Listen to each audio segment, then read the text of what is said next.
So this is the last part of this chapter. We are going to discuss the third stanza of this poem.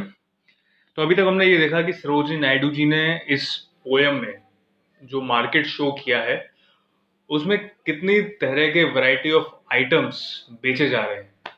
तो एक तरह से ये क्या चीज़ दिखाने की कोशिश की गई है कि जो हमारे इंडिया में जो कंट्री है जो उसमें कितनी तरह की डाइवर्सिटी, कितना हमारी वेरिएशन है, हमारे जो कल्चर है उसमें, रहन सहन में, चाहे वो कुछ भी हो, मतलब कितनी उसमें डाइवर्सिफिकेशन है, कितनी विभिन्न विभिन्नताएं हैं। ठीक है, तो ये सरोजनी नायडू जी ने इस पोयम में ये दिखाने की कोशिश की है। तो ये थर्ड स्टेंजा है, इसमें हम देखते हैं कि क्या बातचीत हो रही है और किससे हो रही है। तो इसमें जो थर्ड स्टेंजा है, इसमें गोल्ड स्मिथ, जिसे हम बोलते हैं सुनार, सुनार से इसमें बातचीत हो रही है। उससे पता करने की कोशिश हो रही है कि वो क्या क्या आइटम्स और क्या क्या चीजें, जिनकी क्या क्या खासियत है, वो वहां पे बेच रहा है। तो ये पिक्चर आपको दिख रही होगी यहाँ पे, ये पिक्चर में देखो। इस पिक्चर में ये जो पर्सन है, ये इससे, ये जो यहाँ पे गोल्ड स्मिथ है, इससे कुछ खरीद रहा है और ये इसके पास में आर्टिफैक्ट्स हैं। यहाँ पे जो है आर्टिकल्स हैं, ये जो ज्वेलरीज हैं या जो भी इसके पास में है, वो जो है इससे नेगोशिएशन कर रहा है। ठीक है, तो अब सरोजिनी नायडू जी थर्ड स्टैंजा में जब पूछती हैं कि व्हाट डू यू मेक ओ ये गोल्ड स्मिथ, कि अरे गोल्ड स्मिथ, अरे सोनार, तुम क्या बनाते हो। ओ ये का मतलब मैं पहले ही दो स्टैंजाज में बता चुका हूं, इसका मतलब है ओ यू, ये का मतलब वाई ओ यू, तुम। तो जवाब आता है कि रिस्लेट एंड एंकलेट एंड रिंग। वो कहता है कि रिस्लेट, रिस्लेट मतलब रिस्ट, नाम देखो रिस्लेट है, रिस्लेट में ही एक वर्ड छुपा हुआ है, क्या है, रिस्ट। रिस्ट मतलब कलाई, जो कलाई में पहनने वाले जो कंगन चूड़ियां, जो जो कंगन से पहन, जो गर्ल्स पहनती हैं, लेडीज पहनती हैं, एक तो वो बेच रहा है। और उसमें और क्या बेच रहा है वो, और वो बेच रहा है एंकलेट। एंकलेट का मतलब होता है पायल, पैरों में पहने जाने वाली पायल, जो लेडीज अक्सर पहना करती हैं, गर्ल्स भी पहनती हैं सभी। और क्या बेच रहा है, रिंग, अंगूठियां बेच रहा है। तो ये रिप्लाई आता है, आगे क्या बोलता है वो, bells for the feet of blue pigeons.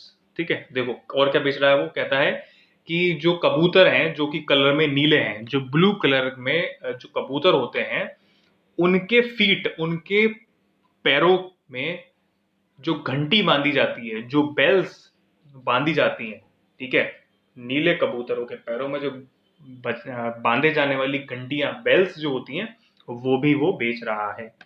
अब उसमें देखो, ये जो हमारे पास लाइन दे रही है ना, frail as a dragonfly's wing, इस लाइन में बहुत अच्छी तरह से एक स्पेशलिटी बताई गई है।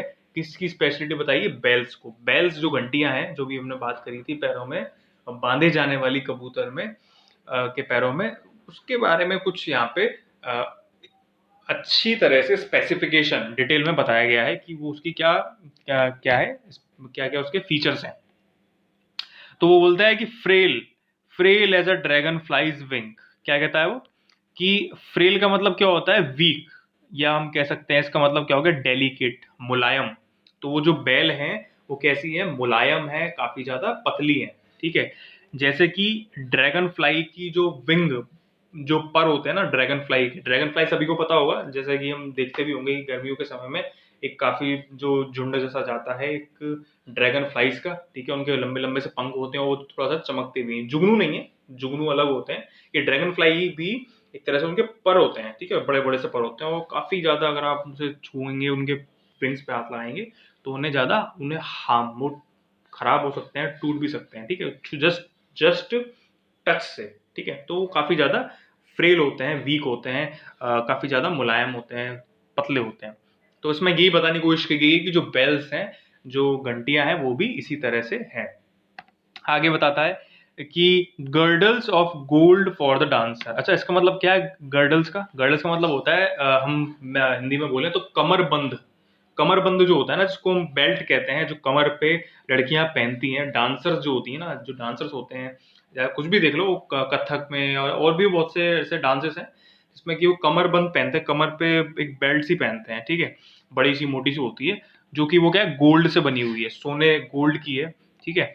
वो डांसर्स जो कौन पहनते हैं, डांसर्स, वो भी बेच रहा है। और क्या बेच रहा है, और वो बेच रहा है scabbards of gold for the king. Scabbards क्या बोलते हैं, जो जैसे हम बोलते हैं मयान, तलवार जो होती है, ये जो तलवार हो है, तलवार को रखने में जो एक मयान, जिसे हम मयान कहते हैं, ठीक है, मयान जिसे हम बोलते हैं, जिसमें ये जो तलवार होती है ये रखी जाती है, ठीक है। जिसे सुना होगा आपने, देखा होगा, मयान में रखते हैं ना तलवार, उसका जो कवर होता है, तो वो जो कवर है वो जिसे इंग्लिश में यहाँ पे बोला गया है, क्या क्या बोला गया है इंग्लिश में यहाँ पे, इंग्लिश में यहाँ पे इसको क्या बोला गया है, स्कैबर्ड्स। क्या बोला गया है, स्कैबर्ड। स्कैबर्ड मतलब है कि जो मयान जो है, जो तलवार की जो मयान है, जो कवर है, उसको भी वो यहाँ पर बेचता है, ठीक है। तो ये थोड़ा सा मैंने पिक्चर ऐसी बना दी थी, ठीक है, तो मैं समझाने के लिए, ज़्यादा इसको डिटेल में मत देखना कि ड्राइंग जैसी भी है, बस समझ जाओ बहुत है, ठीक है।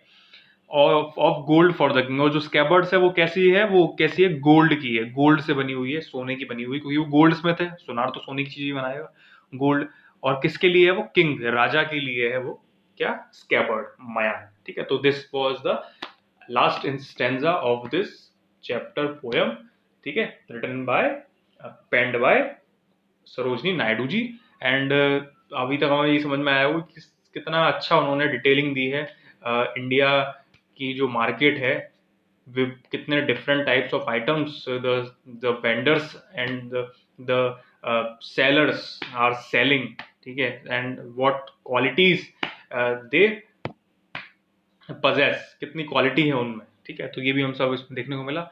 तीनों अभी ये लास्ट पार्ट था, तीनों पार्ट्स अभी तक से पहले 2 पार्ट आ चुके हैं, तीनों को एक साथ में कंबाइन करके देखना, जिससे कि चैप्टर एक बार में और अच्छी तरह से रिवीजन और समझ में आ जाएगा, ठीक है। ओके।